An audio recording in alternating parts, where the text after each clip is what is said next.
अस्सलाम वालेकुम। आज हमने बनाना है क्रीमी कीमा और बड़े स्वाद आने वाला है। आपने कहना जो सी डिश कहती है स्वाद वाली कहती है, तो पाइए इसी स्वाद वाली ही रेसिपियां देंगे हैं। आपने ले लेना 1 किलो कीमा, दो मीडियम साइज के प्याज, साथ में एक बड़ी चम्मच अदरक की, एक बड़ी चम्मच लहसुन की, दो टमाटर, हरी मिर्चें जितनी आपको आगे, मुझे तो बहुत है तो मैंने 4-5 डाली हैं, और थोड़ा सा धनिया। अब हम आ जाते हैं मसालों की तरफ। और मसाले में हमें चाहिए छोटी चम्मच है नमक की, मिर्च की, हल्दी की, जीरे की, 3 सब्ज इलायची या 3 काली इलायची बड़ी जो है, थोड़ा सा दालचीनी का टुकड़ा। 1.5 कप आपने फ्रेश क्रीम ले लेनी है, साथ में 2 चम्मच नींबू की। फ्रेश क्रीम नहीं है तो कोई परेशानी नहीं, तुसी जमिया दही पा लो, ओदा भी एक हिसाब है।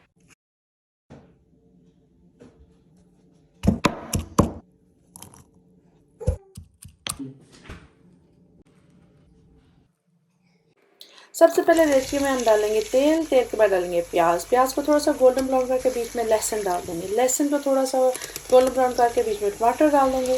टमाटर को मिक्स करके जब वो पानी छोड़ दे बीच में मसाला डाल दें। नमक मिर्च डाल के मसाले को अच्छी तरह भून लें। जब आप मसाला मिक्स करके बीच में अदरक डालें। अदरक को मिक्स करके बीच में अपने कीमा को आपने यूँ मिक्स करना है मसाले के साथ जैसे दो दिल एक जान होती है, ताकि पता ही ना चले कि बखरे बखरे। थोड़ा दम में पकने दें, लेकिन ध्यान रखें कि हीट ज़्यादा ना हो ताकि कीमा जले।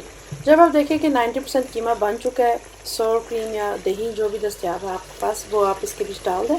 इसको मिक्स करके बीच में आपने आप डालना है गरम मसाला, काली मिर्चें छोटी चम्मच दोनों, एक एक कम मिर्चें डालनी है तो आप आधी चम्मच कर लें, और हरी मिर्च और ताज़ा धनिया, साथ में लेमन की 2 बड़ी चम्मच जो है वो सब डाल के मिक्स करके इसको 5 मिनट के लिए दम पे रख दें।